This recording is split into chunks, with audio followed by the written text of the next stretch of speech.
Olá, meus queridos, bem-vindos de volta a mais uma edição do programa educativo Aprender e Estudar em Casa. Como sabem, eu sou Miriam Fernandes e estou convosco nas aulas de Filosofia do 12º ano e espero que estejam bem e de boa saúde.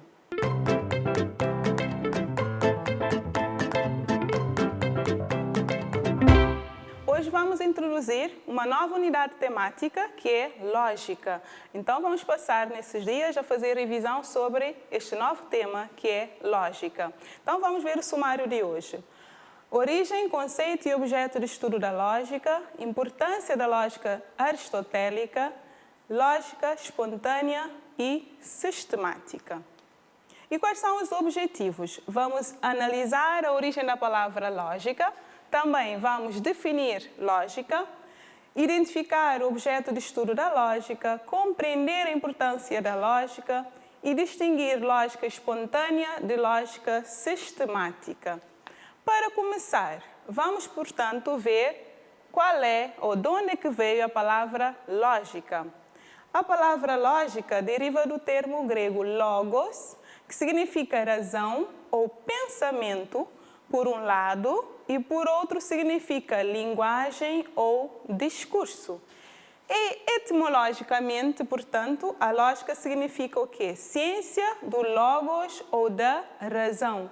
Ou, se quisermos, ciência do pensamento e do discurso racional. Como podem reparar, algumas palavrinhas-chave.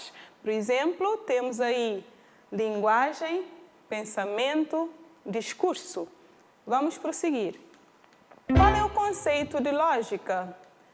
Lógica pode ser definida de várias formas. Por exemplo, é a ciência que estuda a dimensão racional do discurso.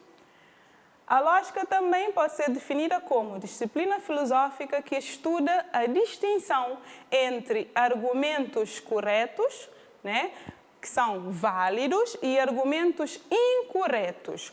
Outra definição: a lógica é o estudo das leis, dos princípios e das regras a que se devem obedecer o pensamento e o discurso para serem coerentes.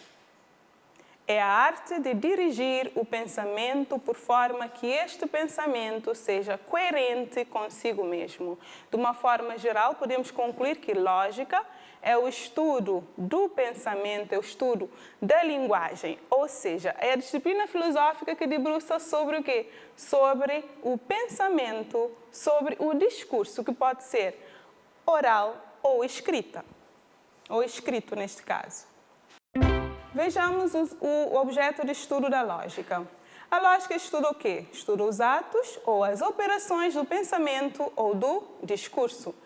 E a lógica é muito importante. Por quê? Porque demonstra como procede o pensamento quando raciocinamos e quais são os elementos ou a estrutura deste pensamento, etc. Pretende alcançar a coerência das operações racionais de modo que a razão, em sintonia consigo mesma, não caia em erro. A lógica tem como objeto de estudo o pensamento, ou também podemos dizer o discurso. E é muito importante por quê? Porque esta disciplina filosófica demonstra como é que procede o nosso pensamento, não é? Estabelece o quê? Regras que fazem com que este nosso pensamento seja coerente, ou seja, haja clareza, tenha sintonia consigo mesmo. E uma pequena observação. A lógica que nós vamos retratar nas aulas de filosofia é uma lógica formal, porque também existe a lógica chamada material. E esta lógica formal é uma lógica tradicional. E é a lógica criada por quem? Vocês já sabem, por Aristóteles. Por isso, ele é considerado o quê? Ele é considerado o pai da lógica. Daí que a lógica aristotélica é uma lógica formal. Formal, não há preocupação com os conteúdos do raciocínio. O importante aqui é que haja encaixe entre, ou melhor, naquilo que nós pensamos tenha coerência, tenha encaixe lógico, por forma que este nosso pensamento não venha a nos induzir ao erro. E para refletir, Será que os nossos discursos são coerentes em todos os momentos? Já pensaram? Nós pensamos bem, pensamos de forma correta em todos os momentos. Será que o homem vulgar que não conhece as regras da lógica consegue formular discursos com o mínimo de coerência, que haja sintonia, ou seja, tenha sintonia no seu discurso, ou que ele não caia em erro através do seu raciocínio? Vejamos. Empiricamente, sabemos que nem sempre conduzimos com rigor o nosso pensamento e, por vezes, as nossas conclusões ou os nossos juízos são falsos. Além disso, quando é assim, teremos que refazer o nosso raciocínio e conduzir de forma correta o pensamento, respeitando certos princípios e regras. Nem sempre nós conduzimos o nosso raciocínio com rigor, com coerência, daí que caímos muitas vezes em erro. E quando é assim, os nossos juízos são falsos e temos então que refazer o nosso raciocínio por forma a que este raciocínio seja correto. Há dois tipos de lógica, né? Há, neste caso, lógica espontânea e lógica sistemática, né? A lógica natural é chamada também de espontânea. Estou a falar de níveis de lógica. Reparem bem, são níveis de raciocínio, ok? Há uma forma que é mais natural e espontâneo, né? E há uma outra forma de raciocínio que é mais sistemática ou científica. Vejamos a lógica natural ou espontânea. É a ordem que a razão deve seguir naturalmente para conhecer. Todos nós somos racionais. O homem naturalmente pensa. É espontânea, é comum a todo homem. Além disso, é própria do homem vulgar. Permite resolver problemas simples do cotidiano e, um aspecto muito importante, é passível de erros. Vejamos aqui um exemplo de um raciocínio que é natural ou espontâneo. Hoje o céu está cinzento e vai chover. Hoje o céu está cinzento, vai chover. Podemos parar e refletir. Só pelo facto do céu estiver cinzento significa que vai chover? Aí é uma lógica natural ou espontânea. Por quê? Porque devido a várias vezes, por exemplo, nós presenciarmos céu cinzento, e então naturalmente ou espontaneamente chegamos a uma conclusão lógica de que vai chover, só pelo facto do céu estar cinzento. Mas sabemos que caímos em erro, por quê? Porque o céu pode estar cinzento e não chover. Okay? Então, é por isso que se diz que é uma lógica natural ou espontânea, porque não há nenhum rigor, não há nenhuma coerência aqui. Okay?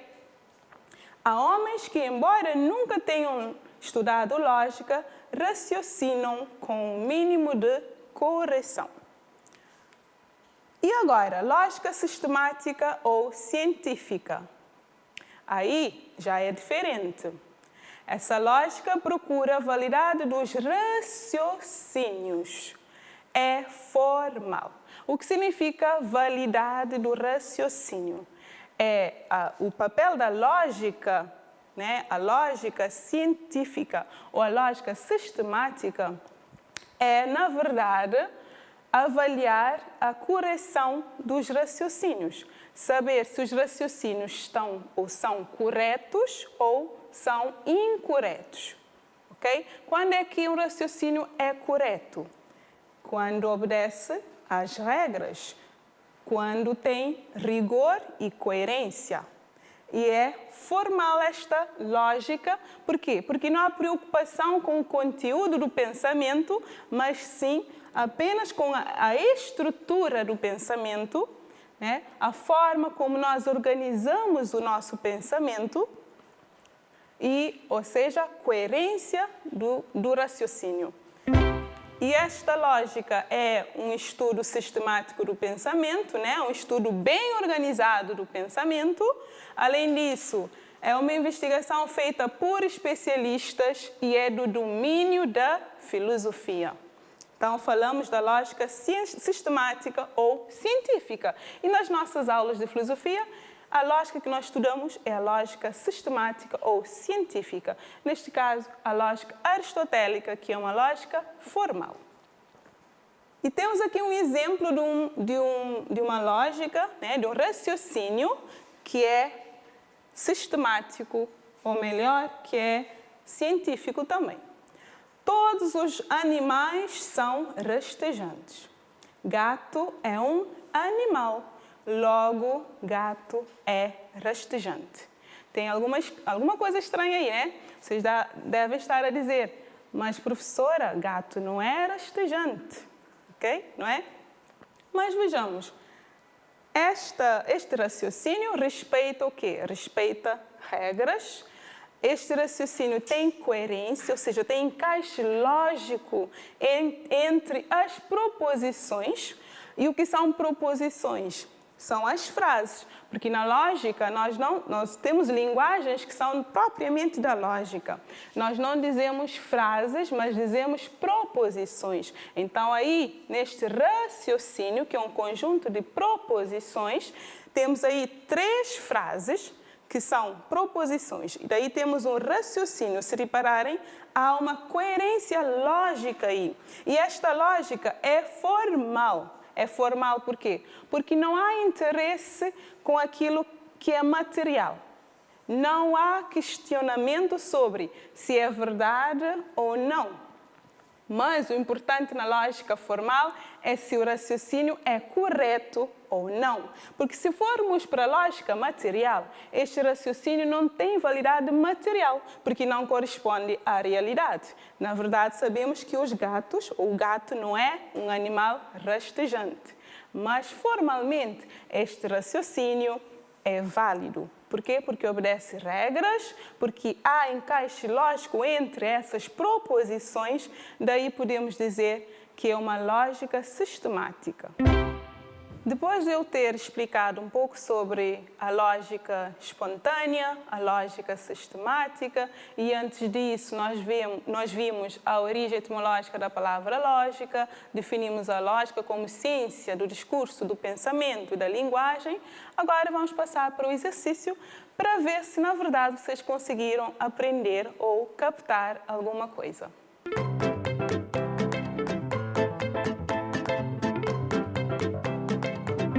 Então, vamos aos exercícios. Temos aqui, eu trouxe 4 raciocínios. Então, vamos ler os raciocínios e vamos ver a que conclusão chegamos em cada um dos raciocínios, ok? Tenho aqui o primeiro. Todos os homens são mortais. Sócrates é homem. Logicamente, nós chegamos a que conclusão? Logo, vocês vão preencher aí. O que é que fica?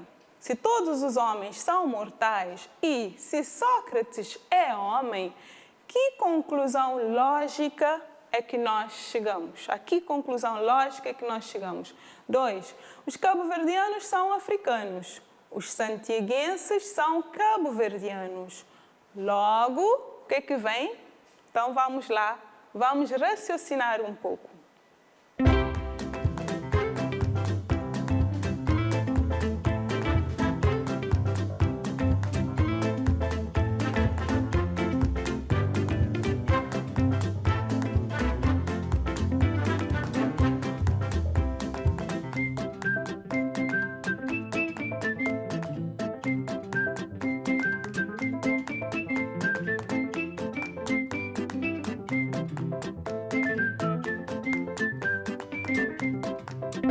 Então, vamos passar para a resolução.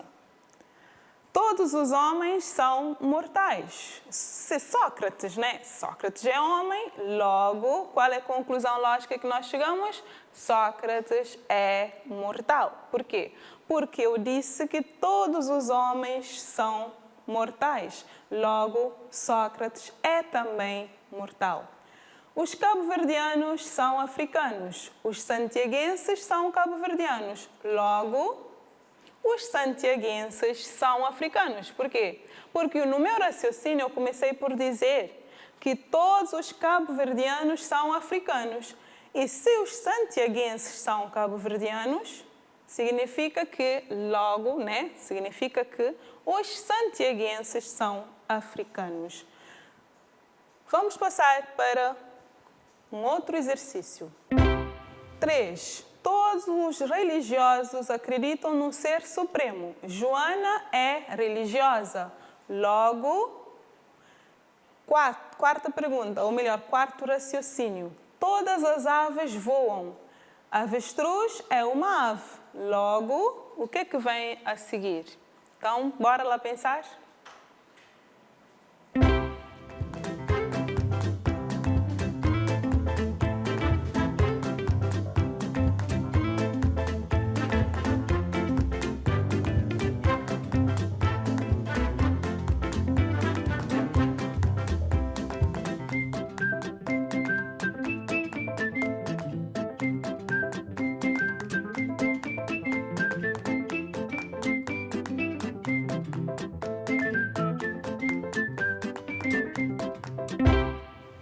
Vamos ver então se vocês conseguiram resolver este exercício como deve ser.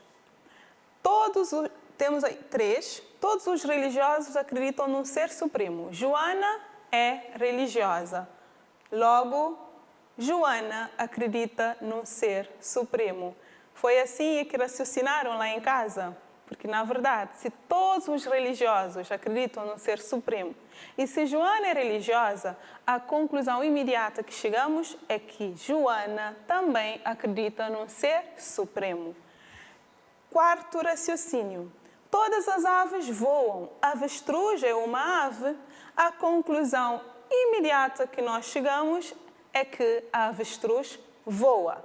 Mas, atenção, reparem, na verdade, a avestruz voa. Nós sabemos que este raciocínio não vai de encontro à realidade, ou seja, não tem validade material, mas tem validade formal, ok? Então, o importante na lógica que nós estudamos, a lógica aristotélica, é a forma, a formalidade do raciocínio e não o aspecto material do raciocínio. Então, concluímos que, embora a avestruz não voe, este raciocínio tem validade formal ou há encaixe lógico entre as proposições, ok? Então, é um raciocínio com validade formal, porém sem validade material. Mas o que interessa a nós, nas aulas de filosofia, é a validade formal dos raciocínios, ok? Assim está correto.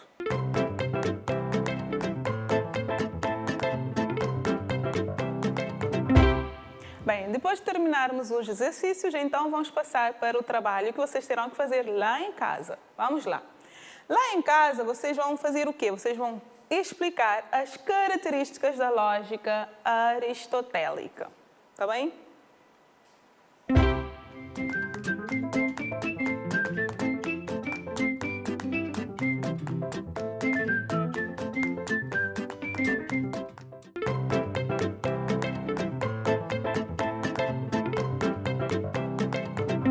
Chegamos ao final da aula de hoje. Vamos lá então à síntese. A lógica é a ciência do pensamento e do discurso racional. É a disciplina filosófica que estuda a distinção entre argumentos corretos, se são corretos, têm validade, e os incorretos, já agora, não têm validade. São os inválidos. É importante porque demonstra como procede o nosso pensamento quando raciocinamos.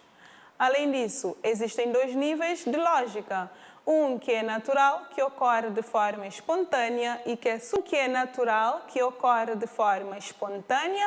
suscetível de erro, e o outro que é sistemático ou científico, que tem exigências de rigor e coerência e que é do domínio da filosofia. Deste modo, chegamos ao final da nossa aula de hoje. E nós nos vemos na próxima edição do programa educativo Aprender e Estudar em Casa. Até a próxima aula!